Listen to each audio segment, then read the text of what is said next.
அதிமுக தலைமை அலுவலகத்தில் சர்வதேச மகளிர் தின விழா கொண்டாட்டம். புரட்சித் தலைவர், புரட்சித் தலைவி ஆகியோர் சிலைகளுக்கு கழக பொதுச் செயலாளர் மலர்தூவி மரியாதை.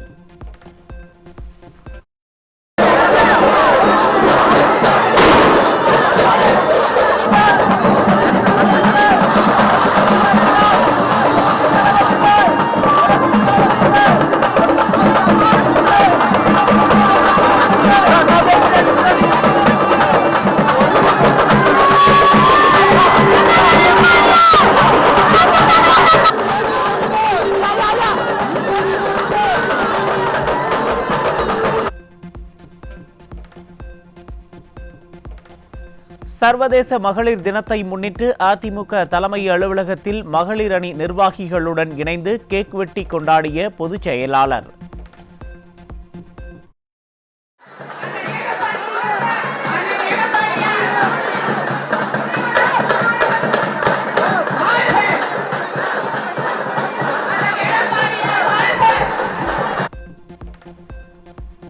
ஏழை எளிய மகளிருக்கு தையல் இயந்திரம் உள்ளிட்ட நலத்திட்ட உதவிகளையும் பொதுச் செயலாளர் வழங்கினார்.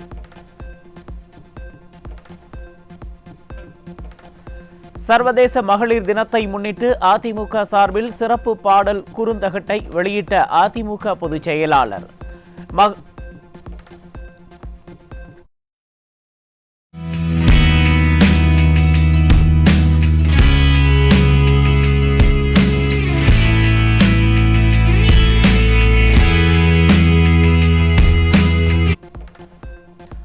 மகளிர் நலன் காக்க மாற்றம் வேண்டும் என்ற பெண்கள் பாதுகாப்பு குறித்த கையெழுத்து இயக்கத்தையும் பொதுச் செயலாளர் தொடங்கி வைத்தார்.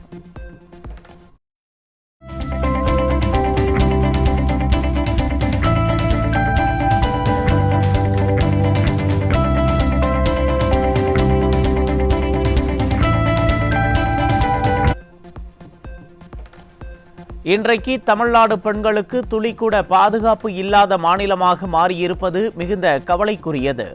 பெண்களுக்கு எதிரான குற்றங்களை தடுக்க திராணியற்ற ஒரு ஆட்சியாக இன்றைய ஸ்டாலின் மாடல் திமுக ஆட்சி இருப்பதும் வெட்கக்கேடானது என்றும் அதிமுக பொதுச் செயலாளர் விமர்சனம்.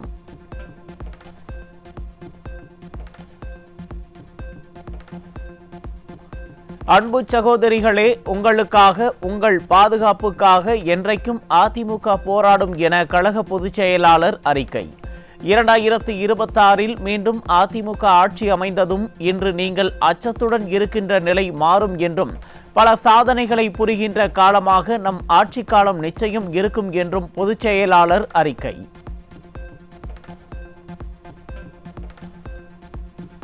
தருமபுரி மாவட்டம் அரூரில் தனியார் பள்ளியில் 8ஆம் வகுப்பு படிக்கும் மாணவிக்கு பாலியல் தொல்லை கொடுத்த உடற்கல்வி ஆசிரியர் போக்சோவில் பிடிபட்டார்.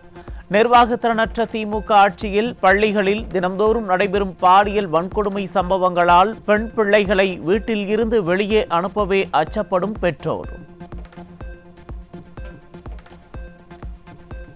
கேரள மாநிலம் குமுளியில் கல்லூரி மாணவியை கூட்டு பாலியல் வன்கொடுமை செய்த வழக்கில் தலைமறைவாக இருந்த இருவர் தமிழ்நாட்டில் சிக்கினர்.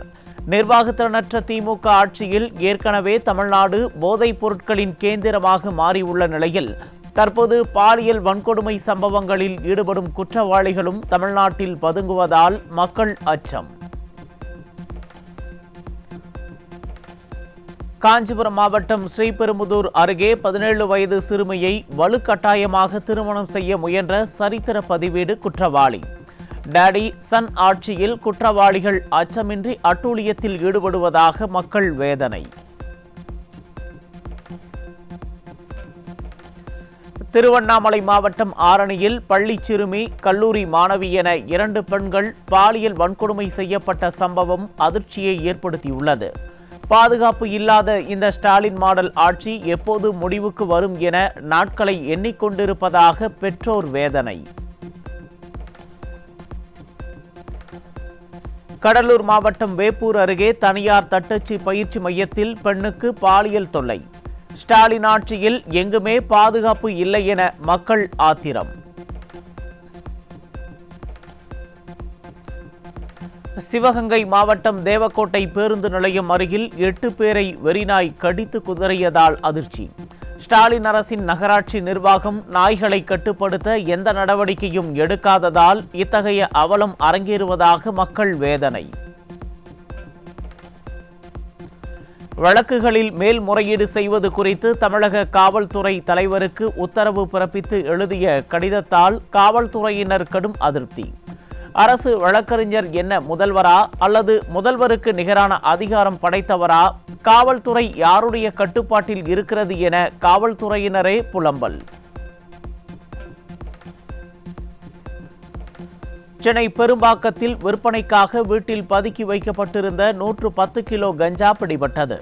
நிர்வாகத்திறனற்ற திராவிட மாடல் அரசின் உளவுத்துறை உறங்கிக் கொண்டிருப்பதால் போதைப்பொருள் புழக்கம் அதிகரித்துள்ளதாக மக்கள் புகார்.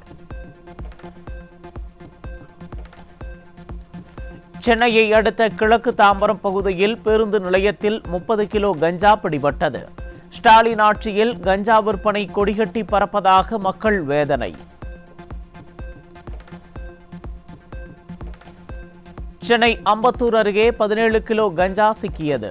தலைநகர் சென்னையிலேயே கஞ்சாவை கட்டுப்படுத்தாத ஸ்டாலின் அரசு தமிழகம் முழுவதும் எப்படி கஞ்சாவை கட்டுப்படுத்தும் என மக்கள் கேள்வி. திருவள்ளூர் மாவட்டம் திருத்தணி அருகே விபத்தில் பலியானவர்களுக்கு நிவாரணம் வழங்கச் சென்ற அமைச்சர் நாசரை முற்றுகையிட்டு போராடிய பொதுமக்கள். கள்ளச்சாராயம் குடித்து இறந்தால் 10 லட்சம் நிவாரணம், விபத்தில் இறந்தால் 3 லட்சம் தான் நிவாரணமா என மக்கள் எழுப்பிய கேள்விக்கு பதில் சொல்ல முடியாமல் ஓடிய அமைச்சர்.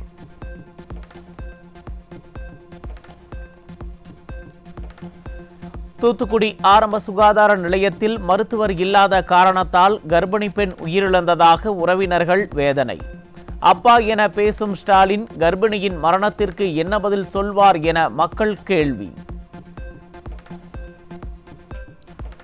கோவையில் மதுபோதையில் அடாவடி செய்த போதை ஆசாமியுடன் மல்லு கட்டிய காவல்துறையினர். ஸ்டாலின் ஆட்சியில் கட்டுப்பாடின்றி நடக்கும் மது விற்பனையால் போதை ஆசாமிகள் அட்டூழியம் செய்யும் அவலம்.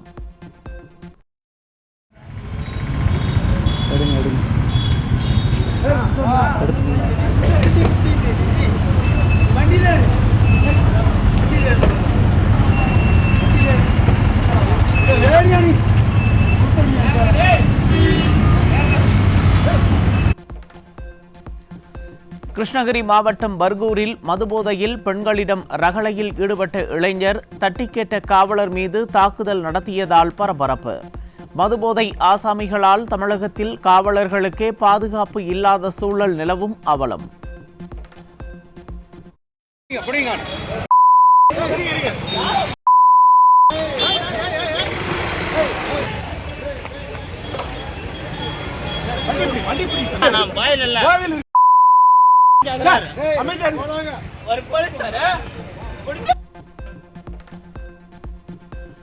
கிருஷ்ணகிரி மாவட்டம் போச்சம்பள்ளி காவல் நிலையம் முன்பு காவலர்களிடம் தகராறு செய்த போதை ஆசாமி.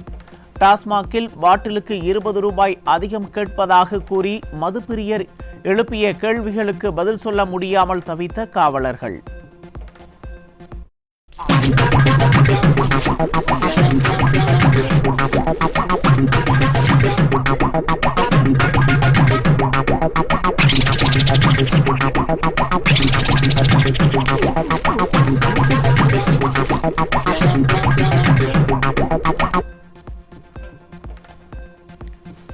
திண்டுக்கல் மாவட்டம் வேடச்சந்தூர் அருகே அடுத்தடுத்து 3 கடைகளில் கொள்ளை நடந்ததால் வியாபாரிகள் அதிருப்தி. ஸ்டாலின் ஆட்சியில் கொள்ளை சம்பவங்கள் அதிகரிப்பதால் தொழில் செய்யவே அச்சமாக இருப்பதாக வியாபாரிகள் அதிருப்தி. திருப்பூர் முருகம்பாளையம் அருகே மாமூல் தராததால் 16 வயது சிறுவனை உணவு பாதுகாப்புத்துறை அதிகாரிகள் தாக்கியதாக குற்றச்சாட்டு. ஸ்டாலின் ஆட்சியில் அரசு அதிகாரிகள் வசூல் வேட்டையில் ஈடுபடுவதாக மக்கள் வேதனை. டீ கடையில நிற்கும் போது 3 பேர் வந்தாங்க. சொல்லிட்டு வந்தாங்க.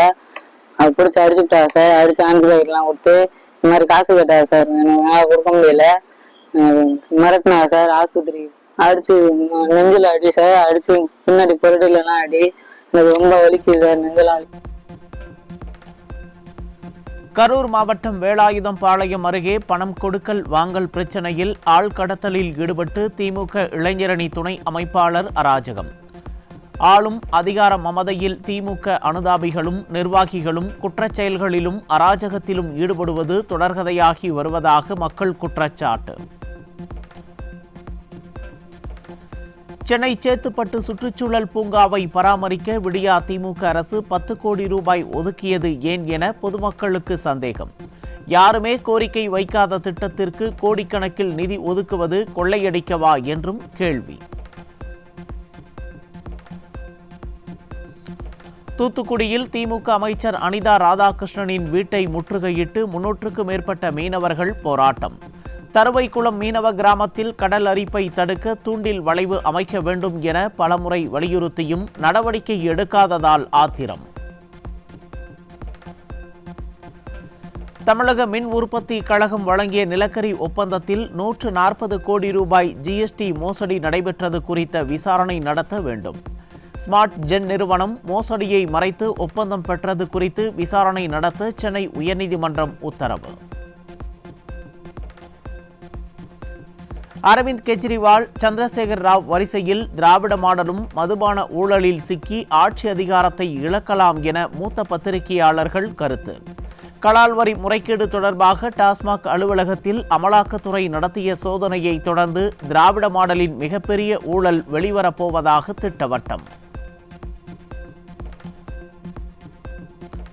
உலகின் பல்வேறு பகுதியில் மின்சார வாகன விற்பனை அதிகரித்து வரும் நிலையில் பாஜக மைனாரிட்டி ஆட்சியில் இந்தியாவில் மின்சார வாகன விற்பனை குறைவாகி வருகிறது. கடந்த பிப்ரவரி மாதத்தில் மொத்த இவி விற்பனை 1.9% சரிவை சந்தித்துள்ள நிலையில் மின் வாகன பயன்பாட்டிற்கு போதிய வசதியும் ஊக்கமும் கிடைக்காததே இந்த சரிவுக்கு காரணமாக சொல்லப்படுகிறது.